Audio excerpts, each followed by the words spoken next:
Hi, my dudes. My lovely, lovely dudes. Welcome back to Tangent Motherfucking Telephone. How are we doing today? I am...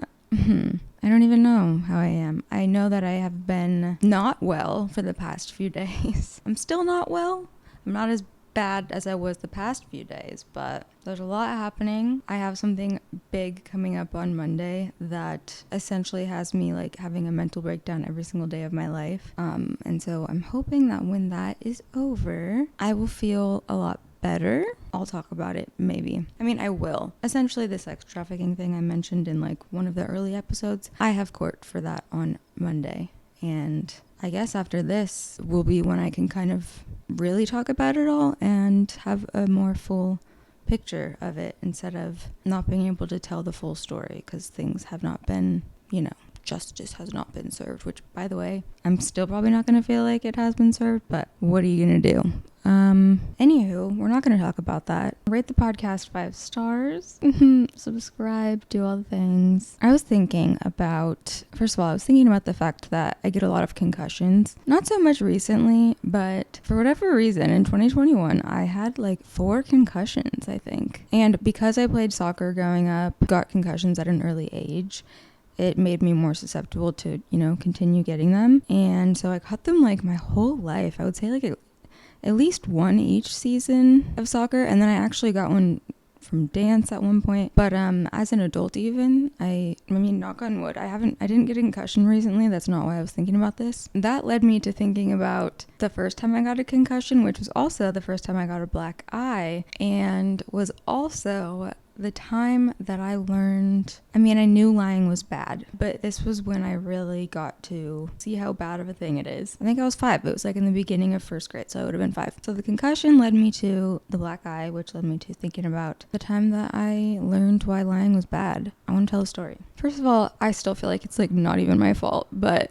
so I was 5 and my sister Katie was babysitting me just for like a few hours, maybe, I don't know. So if I was 5, she was 12. And we were playing this game, kind of follow the leader, basically like one of us, we were like running around the house and like the other person had to copy what the leader was doing. Is that follow the leader? I don't know. There was only 2 of us and I have no clue. My sister was the leader. She ran into our family room and jumped on the couch on her knees. Did that and then got down to go jump on the other couch on her knees. And so I'm like little 5-year-old self following her doing that. So she jumps on the first couch, gets down, starts to go to the other couch. At this point, I'm doing the same thing. I'm jumping on the couch on my knees or like onto my feet, whatever.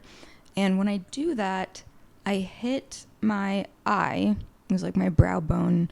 Actually, I don't even know. I might have actually hit like my eyeball. This was the weirdest and worst black eye I've ever had. I hit my eye on the windowsill immediately. I remember so vividly. Like it was so immediate. When I opened my eyes, I couldn't see out of this eye. But it wasn't because I was like blinded or like anything was wrong with my eyeball. So quickly, my eye was swollen over itself. Like, that's why I'm like, I don't know where I hit myself. It couldn't have been like the bone. I don't know. It just happened instantly. It was so fucking weird hanging over my eye, if that makes sense. And I freaked the fuck out, obviously. I was crying. I'm like, my sister wouldn't let me look in the mirror, which, is good. I probably would have freaked out even more, but I could like feel it and she was like telling me not to feel it. And so my parents were gone. They might have been like at the movies, so they couldn't even answer their phone and come home. And so Aunt Julie, she's not really my aunt, but growing up, she lived on our street. She went to our church. She had kids that were like my sister's age and we were just like really close with them. We were the first house on the street and she was the very last house on the street. She was basically like family to us. And so my sister called Julie and had her come down and she took me to her house. I think they just like iced my eye, whatever. Then my parents got back. I think my dad was like, have you looked at it? And I was like, no, like Katie wouldn't let me. And my dad was like, you should look at it. Like it looks cool. And that just freaked me out more because I was like, oh my gosh, I'm never going to be able to see again. Anyway, it was a really bad black eye. And I don't remember how long it stayed swollen for, but probably by the next day it was already turning colors. And I think that had happened like on a Friday. I go to church on Sunday. I think it was Easter Sunday, honestly. I have photos of this. I will put them in. Now, here's where the lesson comes in. Oh, also I got a concussion at that time too. So it's like, I can't remember where exactly I hit it, but it was not the normal black eye I've never had. Anytime I've had a black eye, since then, which has been several times. I've never had like my vision, like I literally couldn't see because it was just like, I can't remember how I was explaining it, but I remember my parents thinking it was funny. I don't know if I said like it felt like there was like a sack of pudding on my eye or something weird. So I go to school on Monday. Oh, well, I missed kind of a crucial point. When I got to church, I came to church a little bit late with my mom and my dad, and all of my sisters were there. So I'm 5, so my oldest sister at this point is 17. So this is like the last year where it was a house full of all of us, you know? So my whole family of 200 people, 5 girls are at church, and my dad's there, and I come with my mom. People are, you know, looking at me because I have a fucking black eye. One of my sisters, probably Rachel, if I had to guess, which is my oldest sister, was telling me, like, if anyone asks you what happened to your eye, look at them and say, you should have seen the other guy. Now, I didn't really get what that meant, and they were explaining to me, like, just tell people that you got punched in the face and you destroyed the other guy. I genuinely don't think I realized that they were joking because it made sense to me. I was like, oh yeah, that's like a more fun story, I guess. And so I go to like Sunday school, which is like all the kids my age and the teacher. I even remember my mom put like glittery eyeshadow on both of my eyes to try and like conceal it, but this black eye was so bad. And then the next day at school, the Monday, it was picture day. In my spring picture, I have a fucking black eye. I will ask my mom if she can send me a photo of that. But like I have a photo of it like the night it happened, of me like pointing to it and like smiling really big. Anywho, so I go to Sunday school. I think my mom maybe like talked to my teacher and told her what happened. The next day is a Monday. I go to school. I get to school. I'm playing on the playground before the bell rings and everything with my friends. And one of like the yard duties watching us is like, Annie, come here. So we run over there. I almost can like remember what I was wearing. Very weird.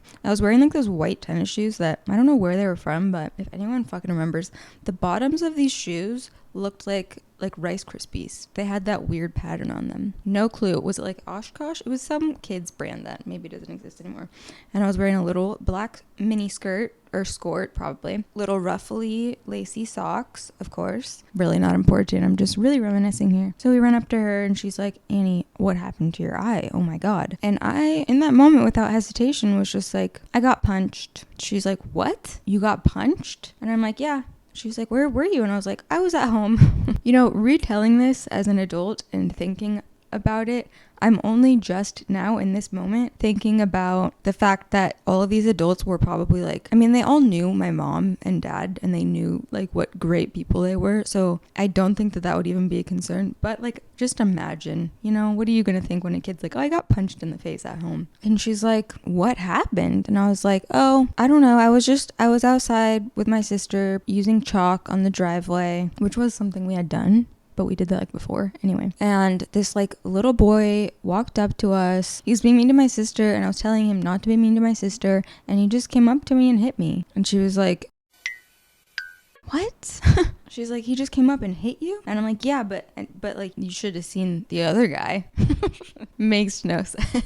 She was like, there's another guy? 2 men? What? And I'm just like, yeah, so he punched me in the eye. And then she's like, well, where did he go? And I'm like, we don't know. And she's like, do your parents know? Whatever. We had this whole conversation about it, right? Then I get to class, my first grade class. We all like sat on the ground at the beginning of class. I don't remember why. Probably to like sing the Days of the Week song or some shit. My teacher, Mrs. Brown, shout out. I wonder if she's still alive. She was very old at the time. She asks me what happened. And this is like in front of the whole class, but like I didn't care, obviously. And I'm like, oh, I got punched in the eye. And no, at this point, probably 2 or 3 people that I had just seen the day before at church were in my first grade class. And so they heard yesterday that I just, you know, hit my eye on the windowsill. And here I am like, I got punched in the eye by a boy. And so one of them was a boy named Spencer. We ended up being really good friends like all throughout life. He was like, I thought you hit your eye on the window. And I was like, what? No, I got punched in the eye. Then I tell the whole story again, like in front of the whole class, right? Adults were asking me all day. Told every single one of them, got punched in the eye. But the thing is, I had really at that point, maybe even after the first time I told the story, really believed that that is what happened. I remember when I was telling adults what happened, I was visualizing a little boy walking up to me outside and punching me. And like that became my reality for the day. Weirdly, nothing happened the rest of that day, as in like I'm sure my mom picked me up from school, or maybe I went to my best friend's house that day. Who knows? No one called. I wake up the next morning and my mom's waking me up, which I think she probably used to do when I was little. I just remember I wake up and she's like, I need to talk to you. I need to ask you something. And I'm like, okay, what? And she asks me, why did you tell people that you got punched in the eye? You know that that's not what happened, right? And I'm like, well, because Rachel and Jessica and Katie were all telling me to tell people that I got punched in the eye because it would make me look tougher. They were telling me to say, you should have seen the other guy. And so I just did that like as a joke, but then people kept asking me, and then I just kept telling that same story so that I wasn't telling different stories.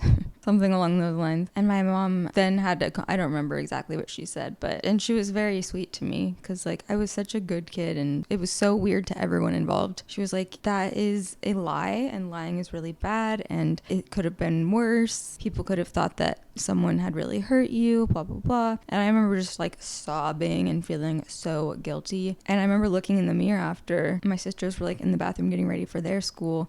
I remember walking in the bathroom and my eyes were just like beat fucking red. Like both of them were just like so red. Like I don't think I had ever cried that hard. I just felt so bad. I guess my teacher had called my mom probably in the morning. And honestly, I cannot remember. I don't think she even made me like tell anyone the truth. I really don't remember how that went down. I'm sure she told my teacher what happened and then they told the other teachers and yard duties and everything. And then maybe everyone in first grade thought that I had gotten punched. I don't know, because I'm pretty sure I was never asked to like remedy the situation. But that was traumatizing for me as a child. I was so scared of lying, period. I remember the next year in second grade, there was like a form that I was supposed to have my mom sign. I literally had just forgotten it in the car. Like they did sign it and I left it in the car, and then it was time to give it to my second grade teacher. And I was like, shoot. So I got an extra form and signed like my mom's name really badly, I would assume, gave it to my teacher. And I knew that was wrong, obviously. And then my mom picks me up from school and she's like, you left this in the car. And so I called your teacher to tell her that you left it and then like you didn't forget it. And I told her I could drop it by and she was like, what do you mean? Annie already turned in the form. And then they found out I forged that. I mean, I didn't even lie about that to my mom. I was just straight up like, yeah, I forgot it. I was gonna like lose a point. I just signed your name. I didn't think it was a big deal. And I was not a convincing liar. I never was. If I ever tried to lie to like my parents, which I don't think I really did. I mean, granted, well, I was going to say in high school I did, but honestly, I just would do stuff and they wouldn't find out about it. So I never had to like, well, that's not true. I would always say I'm spending the night at my friend's house and then not do that. But you know what I mean. When confronted with like a situation where it was pretty clear that I had lied, that is not my strong suit, let me tell you. So that was when I learned about lying. It just felt like I was telling a story and it felt like it didn't matter. But that's, I guess, like when I realized that also was really bad. And I knew that before, so I don't know. But I think that was my first real experience where I remember like lying and having it have a consequence, you know. But I mean, you should have seen the other guy. And you know what? I got my karma, because since that day, I have in fact been punched in the face by a man. In fact, a few men. So that seems pretty karmatic to me. Although a little ruthless, universe. Like it was a harmless little fabrication, okay? And in return, you're gonna give me grown ass, roided out men punching me in the face. That's a little extreme, don't you think?